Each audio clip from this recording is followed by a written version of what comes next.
15 பிடிக்க கூடாது என்ற ஒரு செய்தி வந்திருக்கிற அந்த செய்தி பலகீனமானதுன்னு சொன்னேன்.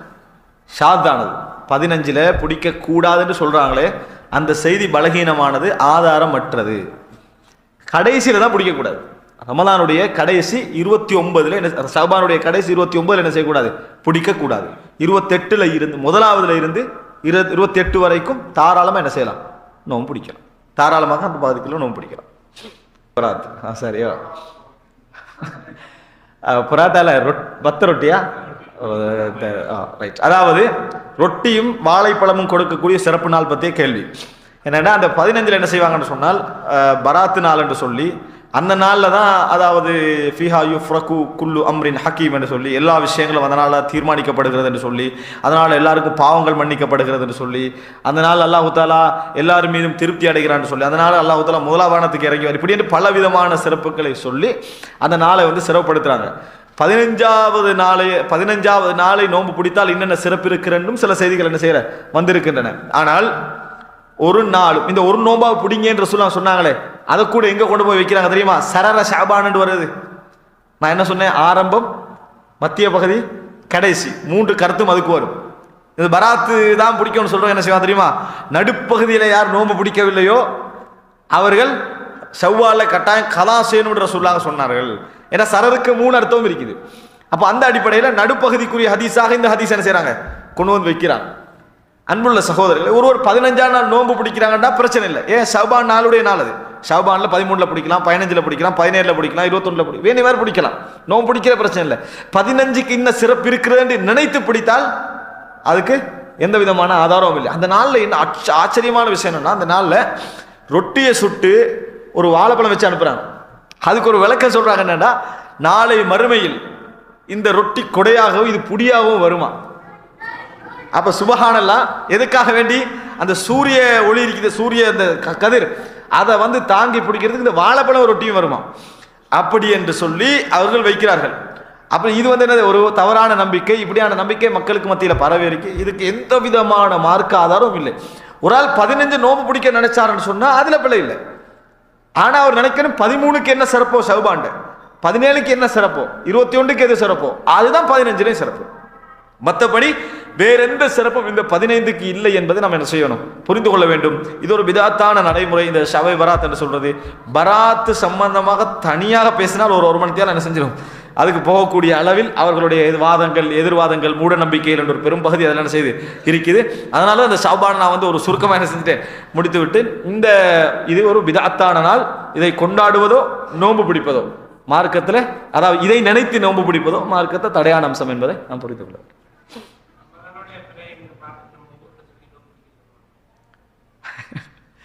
அதாவது இந்த கேள்வி, அதாவது ஒரு இடத்துல பிறை கண்டால் இன்னொரு இடத்திற்கு அறிவித்தல் என்ற கேள்வி சாதாரண கேள்வி இல்லைன்னு எல்லாருக்குமே தெரியும். அது சம்பந்தமாக நான் அதாவது சர்வதேச பிறை நடைமுறைப்படுத்தல்களும் சிக்கல்களும் அப்படி என்று சொல்லி ஒரு 2.5 மணித்தியாலம் ஒரு உரை ஒன்று என்ன செஞ்சுக்கிறேன், இது சம்பந்தமாக பேசியிருக்கிறேன். அந்த பிரச்சனையில எந்த கருத்தையும் சாராமல், இது ஏன் இந்த சிக்கல் வருகிறது, எப்படியெல்லாம் இந்த கருத்தில் வந்தால் இன்ன பாதிப்புகள் ஏற்படும், இந்த கருத்தை எப்படியெல்லாம் நடைமுறைப்படுத்தலாம், எந்த பீரியடில் நடைமுறைப்படுத்தலாம், இதில் உள்ள பிரச்சனைகள் என்ன, அதாவது புவியியல் ரீதியாக இருந்தால் அதை எப்படி நம்ம நடைமுறைப்படுத்தலாம் என்பது மாதிரியான எல்லா விஷயங்களும் ஆய்வு செய்து ஒரு 2.5 மணித்தியாலம் எனது ஒரு ஸ்பீச் ஒன்று பேசப்பட்டிருக்குது. அதை கட்டாயம் கிடைச்சா என்ன செய்யுங்க பாருங்கள். இதே தான் நீங்கள் கேட்ட கேள்வி. இப்போ நம்ம இங்கே 30 நோம்பு முடிச்சுட்டு நம்ம நாட்டுக்கு போகிறோம். இதெல்லாம் எதை அடிப்படையாக வரக்கூடிய கேள்வினா அந்த பிரச்சனை ஒட்டி வரக்கூடிய கேள்வி தான், அதோடு சம்மந்தப்பட்ட. என்றால் இது குறிப்பிட்ட ஒரு கேள்வி என்றதுனால, அதான் இப்போ நான் இங்கே 30 நோம்பு முடிச்சு நாட்டுக்கு போகிறோம். நாட்டுக்கு போனால் அங்கே என்ன செய்கிறாங்க, நோம்பு வைக்கிறாங்கன்னு வைங்க. அங்கே நோம்பு வைக்கிறேன், இப்போ என்ன செய்யறது அப்படின்னு கேட்குறாங்க. நாங்கள் நோம்பு பிடிக்கிறது எங்கட கடமை, நாங்கள் நோம்பு பிடிப்பது எங்கட கடமை. அப்போ என்ன சொல்கிறாங்கன்னா, மாதம் என்பது 30 தானே அமையும், மாதம் 30 தான் அமையும். நான் 31 நோம்பு பிடிக்கிற இஸ்லாம் தடை செய்யலையே. மாசம் என்பது 30ஆகவும் 29ஆகவும் தான் அமையும். மாதம் எனக்கு மட்டுமல்ல, ஒரு மாதாவிடாய் பெண்மணி 10 நோம்பு தான் பிடிச்சிக்கிறா, அப்ப அவருக்கு மாசம் முடியல, அவ பெருநாள் கொண்டாட இயலாது. இந்த கருத்துல விளங்கினா ஒரு மாதாவிடாய் பெண்மணி 10 நோம்பு பிடிச்சிட்டா, இவ பெருநாள் கொண்டாட இயலாது. ஏன்? அவருக்கு மாசம் முடியவில்லை, இன்னும் 20 நாள் இருக்கிறது, இன்னும் 20 நாள் இருக்குது. எனக்கு குறைவதால எனக்கு கூடுவதனால மாசம் கூடி குறையிறது இல்லை. நான் ஒரு 25 நோம்பு பிடிச்சிட்டேன் அப்படின்னு வைங்க, நான் 4 நோம்பு பிடிக்கல, நான் 25 நோம்பு பிடிச்சிட்டேன். இப்போ எனக்கு மாசம் முடியலையா? எல்லாருக்கும் மாதம் முடிகிற இடத்துல உங்களுக்கு மாதம் முடியும். எல்லாருக்கும் மாதம் ஆரம்பிக்கிறதுல மாதம் ஆரம்பிக்கணும். நான் 31 நோம்பு பிடிச்சிக்கலாம், 35 நோம்பு என்ன செஞ்சுக்கலாம், நான் பிடிச்சிருக்கலாம். எனவே நீங்க மாதம் என்கின்ற விஷயத்தை அந்த கோணத்தில் என்ன செய்யக்கூடாது, விளங்கக்கூடாது.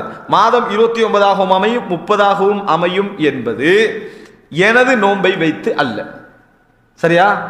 மாதம் என்பது ஒரு சமுதாயத்துக்குரிய அடையாளம். ஒருவருக்கு மாதம் என்ன செய்யாது, வராது. ஒரு ஆளுக்கு மாதம் என்பது வராது. மாதம் என்பது ஒரு சமுதாயத்துடைய அடையாளம் என்பதனால நான் எந்த சமுதாயத்தை அண்டி வாழ்கிறேனோ அந்த சமுதாயத்தில் அன்றைக்கு 30 நாளாக இருந்தால் நான் 30 நாள், அந்த சமுதாயத்தில் வந்து அன்றைக்கு 29, நான் 31 ஆக வேண்டிய நிலைமை ஏற்படுதுன்னு சொன்னால் நோன்பு பிடிப்பது எனது கடமை. அவர்களோடு சேர்ந்து நான் என்ன செய்யணும், பெருநாள் கொண்டாட வேண்டும். இதுதான் நாங்கள் புரிஞ்சு கொள்ள வேண்டிய அம்சம். இதில் உங்களுக்கு பல கேள்விகள் உண்டாகும். அதில் எப்படி 30க்கு மேலே பிடிக்கிற சம்பந்தம் கேள்வியெல்லாம் உண்டாகும். அதுக்குரிய எல்லா விதமான ஆன்சரும் நான் என்ன செஞ்சுக்கிறேன், அதில் வைத்திருக்கிறேன். சிலர் இதுக்கு தீர்வாக என்ன சொல்லுவாங்கன்னா சர்வதேச பிறை தான் இதுக்கு தீர்வுண்டு. நான் அட்டித்து சொல்கிறேன், சர்வதேச பிறையில் இதுக்கு எந்த தீர்வுமே கிடையாது. இதுக்கு எந்த தீர்வுமே 100% கிடையாது. எப்படியெல்லாம் பிரச்சனை அதில் வரும் என்பதை நான் என்ன செஞ்சுக்கிறேன், அதாவது ஜியோகிராபிக்கல் எக்ஸெப்டட், உலகத்தில் எல்லாரும் ஏற்றுக்கண்டுட்டாங்க. பிறை கண்டால் முழு உலகத்துக்கும் எத்தி வைக்க வேண்டும் என்று எல்லாரும் ஏற்றுக்கொண்டு உடனுக்குடன் அறிவித்தாலும் இந்த பிரச்சனை என்ன செய்யும், உருவாகும் என்பதை நான் அதில் என்ன செஞ்சுக்கிறேன், நான் விளங்கப்படுத்திருக்கிறேன். முடிஞ்சா என்ன செய்யுங்க அதில் பாருங்க. ஏன்னா இது வாத பிரதிவாதம் கண்டு இதில் போனோம்னா அதிகமாக என்ன செஞ்சிடும், போயிடும். பாரக்கல்லா. சரி சொல்லுங்க, நியாயமான பிரச்சனை இல்லை. பெண்கள் இருந்தால் இந்த நீங்கள் துண்டின் மூலம் எழுதித்தாங்க இன்ஷா அல்லாஹ். என்ன கேள்வின்னு சொன்னால், லுஹருடைய நேரம் அசரோடு முடிவடைகிறது. லுஹருடைய நேரம் அசரோடு முடிவடைகிறது. ஒருவர் லுஹர் தொழ வேண்டியவர் அசருக்கு முந்தி தொழுதால் அது தொழுகை. அவர் அதை வேண்டும் என்று விட்டாருன்னா அவர் என்னதான் தொழுதாலும் அது என்ன செய்யப்பட போறதில்லை, ஏற்றுக்கொள்ளப்பட போறதில்லை. இந்த அடிப்படையில் ஷாபான் விஷயத்தில் ஆயிஷார்லாம் சொல்றாங்க, நான் வந்து பிடிச்ச நோன்பை, விடுபட்ட நோன்பை ஷாபான் வரைக்கும் என்னால் என்ன செய்ய முடியாது, பிடிக்க முடியாமல் போய் ரசூலுல்லாஹ் இடத்தால. ஆனால் நான் ஷாபானில் தான் என்ன செய்வேன், பிடிப்பேன்னு செய்தி வருது. எப்படி ஒரு தொழுகையினுடைய இறுதி நேரமாக அடுத்த தொழுகை இருக்கிறதோ அது மாதிரி தானே ஒரு ரமலானுடைய இறுதி நேரமாக அடுத்த நேரம் வரணும். அப்போ எப்படி நீங்கள் வந்து அதுக்கு பிறகு நோம்பை கதா ஆயிஷார செய்ய, அதுக்கு ஆதாரம் இல்லை. அதுக்கு பிறகு நோம்பை என்ன செய்யலாம், நீங்கள் கதா செய்யலாம் என்று சொல்லி எப்படி நீங்கள் சொல்லலாம், இதுதான் கேள்வி. அன்புள்ள சகோதரர்களே, இந்த கேள்வி இந்த அடிப்படையில் வச்சு கேட்டது நியாயமானது. ஆனால் ஒரு விஷயம் புரிஞ்சுக்கொள்ளணும், தொழுகைக்கு வரையறை வந்திருக்குது.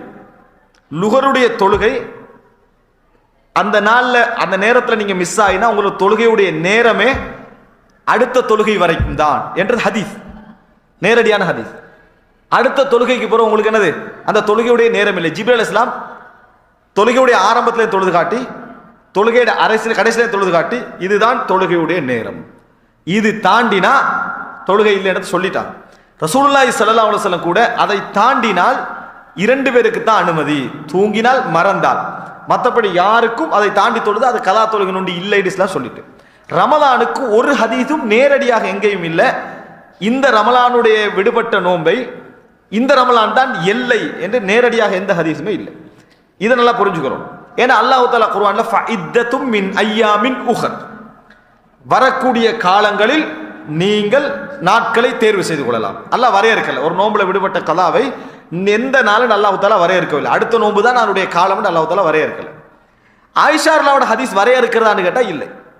எப்படி வரையறுக்கணும் இல்லைண்டா, ஆயிஷா ரலியல்லாஹு அவர்கள் நான் அடுத்த ஷஅபானுக்கு முந்தி பிடிப்பேன் என்பது ஆயிஷா ரலியல்லாஹு அவர்கள் இந்த ஷஅபானுக்கு முந்தி பிடிக்கணும் என்கின்ற எண்ணத்தை வைத்திருந்தார்கள் என்பதற்கு தான் ஆதாரம்.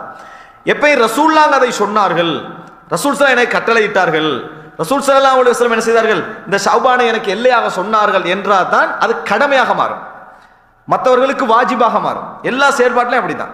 மற்றவர்களுக்கு வாஜிபா மாறுறது எப்படின்னு சொன்னால், ஆயிஷா நாங்கள் சொல்லணும், நபி அவர்கள் இந்த ரமலானுக்கு முன்னால் எனக்கு கதா செய்யுமாறு கட்டளையிட்டார்கள், விடுமாறு சொன்னார்கள். ஆயிஷா அவங்க சொல்றாங்க, நான் ஷஅபானுக்கு முந்தி பிடிக்க ட்ரை பண்ணுவேன், ஷஅபானுக்கு முந்தி நான் எனக்கு கடைசி ஷஅபானில் தான் பிடிக்க கிடைக்கும், ட்ரை பண்ணி எனக்கு ஷஅபானில் தான் பிடிக்க கிடைக்கும். இவ்வளோதான் எங்களுக்கு செய்தி வந்திருக்குது. இந்த செய்தி எப்போ வலுவாகும் தெரியுமா, இதற்கு ஒரு ஹதீஸ் வந்திருந்து, ரமலானுக்கு பிறகு பிடிக்கக்கூட நபியர்கள் சொல்லி இருக்கிறார்கள், ரமலானுக்கு முந்தி கலா செய்யுமாறு சொல்லி இருக்கிறார்கள் என்று ஹதீஸ் வந்திருந்து ஆயிஷா சொல்லி இருந்தால் அது வலுவூட்டும்.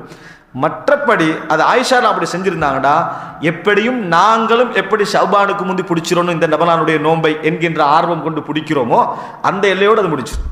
அது ஒரு நாளும் கடமை, மற்றவர்களும் அப்படித்தான் ஷௌபானுக்கு முந்தி கலா செய்ய வேண்டும் என்கின்ற இடத்துக்கு மாறாது. ஆனால் தொழுகை மாறும்.